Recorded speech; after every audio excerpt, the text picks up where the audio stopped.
Hello and welcome back to the Way To Native Chronicles. I just turned 70 a few days ago and I'm grateful to be still out hunting and trapping alongside my wife. It's something we've done together since the start of our marriage almost 50 years ago and still look forward to every season. So that's got me to thinking about how one's age affects things. For a little background, we've got a small cabin on a trap line tucked deep into the bush. Getting there can be a challenge, especially as we get older, but it's definitely worth it. That time in the wild, living simply and staying connected to the land, it keeps us grounded and, might I say, young.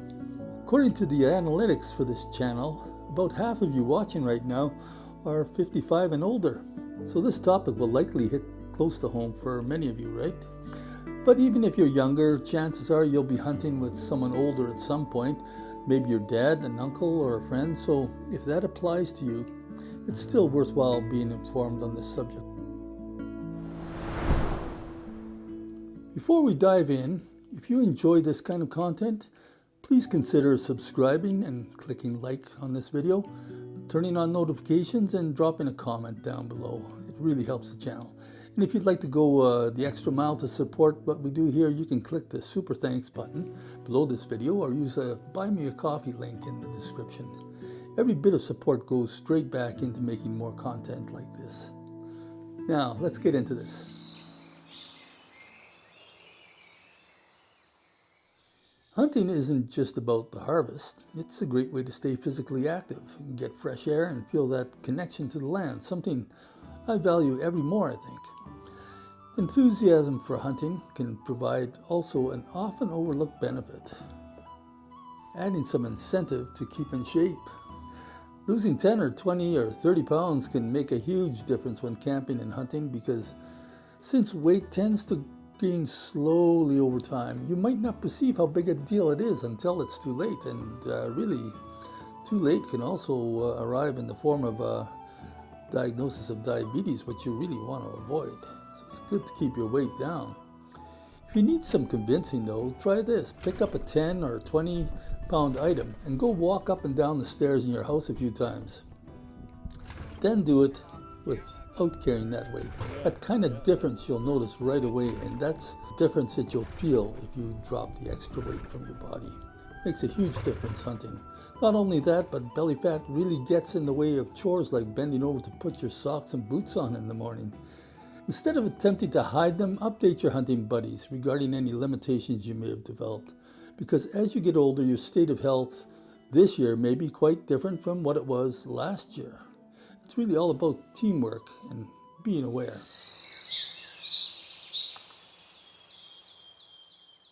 The right gear can make or break a hunt, especially as we get older.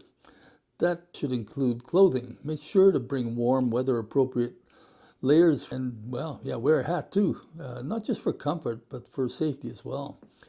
As you age, your chances of breaking a bone when falling, or even falling in the first place, increase. Should you end up immobilized and spending a night in the bush, a few extra clothes, a compact headlamp, and some energy food, and a simple fire-making kit can make all the difference.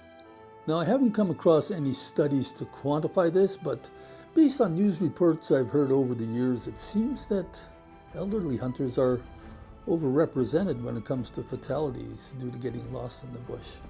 If things go badly awry, a younger person can often persevere and overcome the situation, whereas an older person may not have the same level of energy and succumb. So you should exercise more caution and be a little more prepared in terms of knowing where you are and how to get out.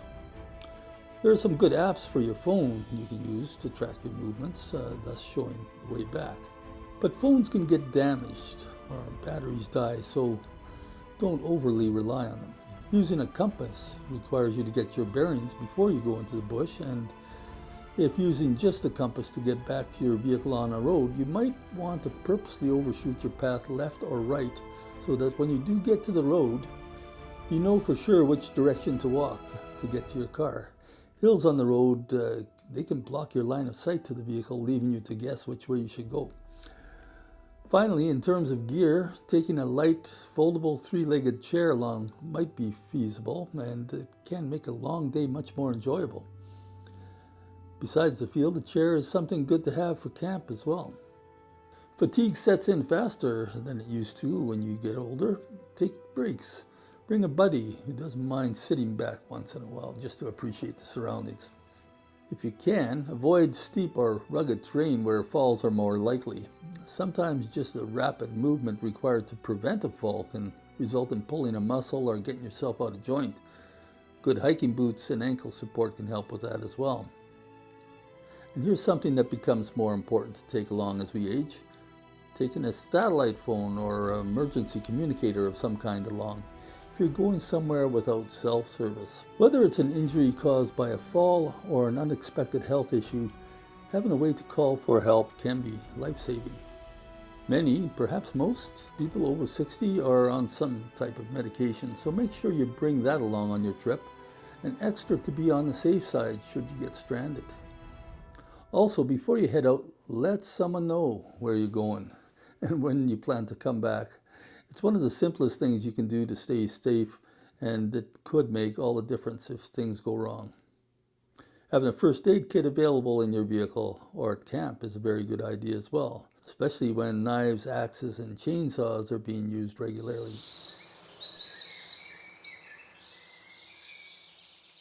Let's talk a bit about setting up your firearm for comfort and effectiveness. Start with quality optics. A good pair of binoculars and a clear adjustable scope can make all the difference if your eyes aren't what they used to be. Depending on your vision, open sights may no longer be a viable option. Don't feel pressured to use heavy recoiling rifles, or if you have one, it might be time to consider putting a muzzle brake on it. Muzzle brakes can be very hard on the ears though, especially for people standing next to you, so take that into consideration. My wife and I have harvested moose for almost 50 years using mostly 243s and 30-30s. Remember that the key is accurate shot placement, not firepower. Too much recoil just makes you flinch and miss. You might want to switch to carrying a lighter rifle. This is where a lower recoiling cartridge choice becomes important again, because the lighter the rifle, the higher the recoil given the same cartridge. So if you want your rifle lighter, you may want to downsize the muzzle energy of the cartridge used at the same time. Those of you who reload might get away sticking to the same cartridge and just developing a lighter load for it instead.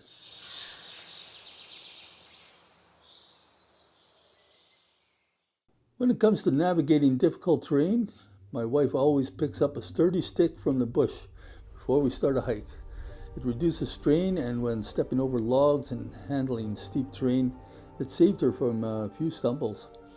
Wearing proper hiking boots with grippy soles and laced up with good ankle support definitely helps too. Using an ATV or a snowmobile, you can go many miles from camp to hunt, but remember, your machine could break down.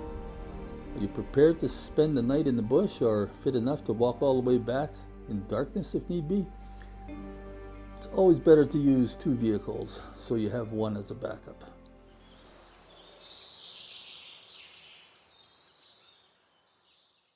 Here's something to keep in mind. Having a four-wheel drive doesn't mean you're immune to getting stuck. Instead, it often means that when you do get stuck, you'll just be a lot further from help. No matter what you drive, you have to be realistic about your vehicle's limitations. The time and place should play a major role in how risk-averse you are. The presence of severe cold or little likelihood of getting help calls for more conservative approaches. Before you head out, make sure your vehicle's in proper running order. That means checking your fluids, brakes, battery, and having a good set of all-terrain tires plus a spare. You don't want to find out something's wrong when you're already miles and miles from assistance. Bring tire chains and practice putting them on if you haven't done it before. If approaching conditions where you think you might get stuck, keep in mind that putting chains on beforehand is much easier than getting them on after you're already bogged down. If you think you might get stuck up ahead, put the chains on now. Consider taking a few traction pads along. That can be put underneath your tires. They don't take up much space and they can give you the grip you need to get free. Having a tire inflator can help too, because in order to get through soft conditions, you may want to temporarily let quite a bit of air out of your tires. Afterwards, you'll want to put that air back in. Something few people realize is how effectively a small 50cc gas-powered capstan style winch can pull a truck or drag a moose from deep bush. In addition to the winch, you'll also want to pack at least 100 meters of strong rope, straps for around the trees, and snatch blocks to multiply your pulling power when needed as well. They're a bit expensive, but once you get a gas-powered winch, you'll probably find so many situations it's useful in, you'll wonder how you ever got by without it. Trust me on this. A reliable towing strap is essential too, if you're stuck and someone comes along willing to help you. Also, bring extra fuses, a small kit of wrenches, sockets, and screwdrivers along. Sometimes a vehicle can be fixed on the spot quite easily if you have a few basic tools. If you're traveling in snowy conditions, having a shovel and also a gardening hoe along can help you dig out and create clearance underneath your vehicle if it gets high-centered. Another thing about a shovel is if you're stuck in an open area in the summer without anything to anchor your tow rope to, you might be able to dig a trench and bury a log in it to use as a dead man anchor for your winch. Tie the winch line to that buried log, pack it in tight, and it'll hold for a strong pull. While on the subject of logs, consider also packing a small chainsaw along as well. If you're badly stuck, you can use your vehicle jack to raise the wheels off the ground and place small trees and logs underneath it that you've cut up. It's amazing how many bad situations you can get out of with just a chainsaw and a good jack. A chainsaw is always good to have along anyways on the hunt. If you haven't used one before, get someone to teach you how. And another tip is bring booster cables and maybe even a charged battery pack so you can start your vehicle if the battery's gone dead for some reason. Out in the boonies, there may be no one coming to save you, right? So the gear you pack could make all the difference.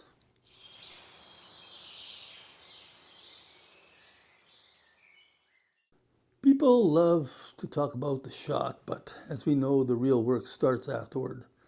Something the size of a moose, for instance, is no joke to move, and when you're older, that can present an even more daunting challenge. Be realistic about your physical state. You may be healthy enough to walk all day, but that doesn't necessarily mean you can hump a quarter of moose out of the bush. On one hunt in our late 60s, my wife and I shot a bull moose late in the day. We made a fire for light and warmth and had to work hard until 1 in the morning, skinning, gutting, quartering, and carrying it to the truck. In that situation, it was a good thing we had a Coleman lantern along for extra long-lasting illumination in the field while the wolves hauled all around us. Fortunately, we weren't in too bad shape as we didn't get back to the tent until 4 a.m. in the morning. But that was a case of definitely pushing the limits. Your mileage may vary, of course. That experience is what reminded us why it really helps to bring younger folks along, or at least an ATV with a winch. We had neither at the time.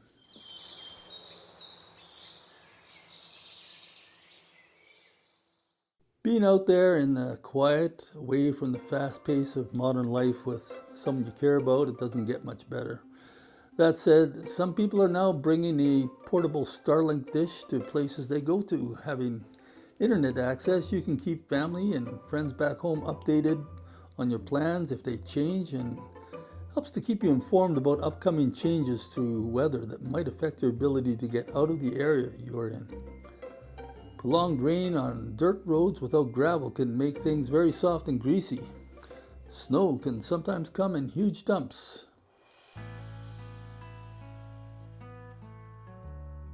Hunt with someone who understands your pace and enjoys the experience the way you do. In my case, that someone is usually my wife or a close family member, but whatever applies to you, it's better to avoid going with people you don't know well. Stick to people you know will have your back should things go wrong. If you intelligently adjust your way of doing things as you age, getting older doesn't mean you have to give up hunting. And honestly, as you get older, you might begin to appreciate it even more than you did when you were younger. So take your time, hunt smart, and enjoy every moment. If this video helped you or inspired you, Give it a like, share it with others, and subscribe to the Way To Native Chronicles for more stories and tips from the trail. Surely there are some things I miss, so if you have anything to add or just things you'd like to differ on, mention them in the comments below for others to learn from. God bless, and catch you next time.